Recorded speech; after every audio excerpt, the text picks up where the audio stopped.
Hey everyone, it's Dr. Romney. Welcome back to this YouTube channel on narcissism and narcissistic relationships. I think in this video I'm going to be making a little bit of an apology, and you're going to understand why in a minute.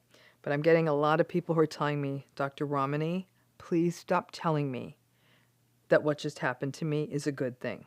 Okay, so you must be wondering, what is this thing you're telling people that they're getting mad at you about? So let me frame this for you. The narcissist and you have broken up. The narcissist left you. You are truly hurting with a broken heart. And like I said, I'm hearing this more and more, pretty much cutting to the chase. Dr. Romney, shut the F up and stop telling me that this is good for me. I am hurting. I want them back. I spent a long time thinking about how I would be better with this person gone while we were together. And now that they left, I want them back. So you meet your trauma bond. And under these situations, this is where the trauma bond shows its true cruelty. You are agonizing over wanting them back. You are devastated when they leave. You ruminate as much as you did while you were in the relationship. You wonder, maybe I do love them because I miss them so much and because you want the relationship back. And then the other thing I hear from everyone, Dr. Romney, you told me it was a good thing when the narcissist leaves. And I'm telling you, lady, this does not feel like a good thing. I get it. So then you go down the rabbit hole. The new person, which you know they're going to meet in a hot second, you think that new person is going to get this better version of them, right? The new life that they're going to create is going to be so cool and fun and all the things that I wasn't to them. You recall feeling wrecked by this relationship while you were in it and feeling like a shell of yourself, and yet you want back in.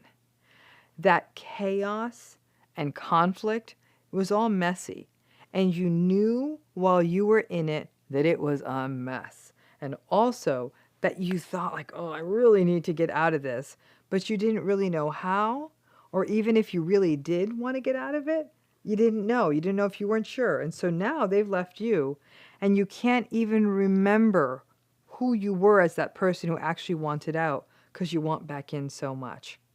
So you sit down and you do all the Dr. Romney things I suggest, right? You make the list. You write down all the bad things that happened. You write down the little things you gave up. You write down the things you hope to do in your life without them blocking you.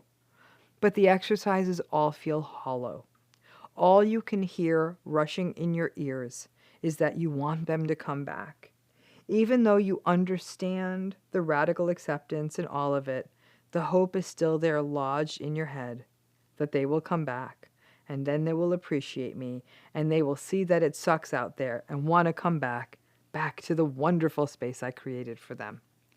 The worst thing about a narcissist leaving you is that they always make sure that they set themselves up well for when they leave. They do not walk out into the void. Narcissistic people have no courage. It is courageous. It's courageous for a person to actually leave a relationship when they don't have other options, or because you really truly believe it's sapping you psychologically and it isn't right. So you're willing to jump into the void, even though you don't know what will happen. Courage is leaving safety. When it's a big risk like that, that's courageous. That's not how narcissistic people leave relationships. They leave when they have everything figured out. Now, a pretty large proportion of the time, they already have someone waiting for them on the other side. In most cases, they likely had some really blurred boundaries at the end, were probably dipping into other people, finally found one they were interested in. They kind of get all of that sort of set up. And then they come up to you or wander into a couples therapy session or just plain blindside you and say they want a divorce or they just want the relationship to end. Now, in some cases, when the narcissist leaves, it's not another person, but maybe it's some money they're coming into that will have set them up well and they don't want to share. It may be a lifestyle they want to pursue. They want to be able to go out for big wine-filled dinners or travel the world or mountain biking, something that you and the kids might make a little bit difficult. Whatever it is, they have done all of their future infrastructure building. And like I said, it's often a new person. But they'll do all that before they cut bait with you. They might even be very composed. They might say, I don't think this is working anymore, and I think we should end it peacefully. And if you weren't expecting this, you will be bewildered and might even say, "What? What's happening?" And then you're going to seem like you're the more dysregulated one. Remember, they were planning this. They will claim that there was no overlap and they're surprised by it. There likely was overlap, especially if your breakup was on a Thursday and they're leaving for a Hawaiian vacation with this new person on Friday, which is why they are so seamlessly able to float into their new happy life. If they are social media type narcissists, they will not be able to inhibit, and even if they are being a little bit secretive, you will be able to discern what they are doing, which will hurt even more. Now, narcissistic people are able to move forward so easily and so quickly because they never put down deep connections. I don't know if any of you have ever tried to pull a decent-sized tree up by the roots. All I can say is good luck with that. It's not easy. Well, narcissistic personalities don't have those roots. They don't have the capacity for deep empathy or intimacy, so no roots.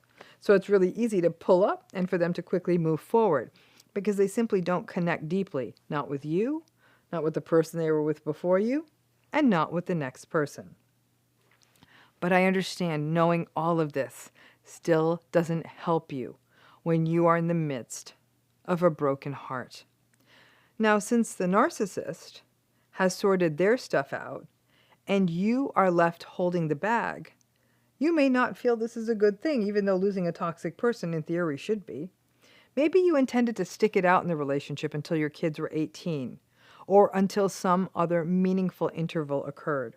Or maybe you had no intention of leaving, and through a series of justifications, you were able to find a way to stick it out and leapfrog from the decent moments you had, between them at least. So yes, you have a broken heart, and it's a real broken heart. In fact, I would argue it's worse than a normal broken heart because you were so horribly emotionally manipulated and abused that you are confused. You may have been left with a logistical mess of kids, house, bank accounts, tuitions, pets, whatever. Because narcissistic folks often just want to move blithely into their new lives without having to deal with the messes that they tend to leave in their wake. Many times, survivors of these situations feel foolish for feeling this way, of wanting the narcissistic person back despite everything they've done to them, of having a broken heart.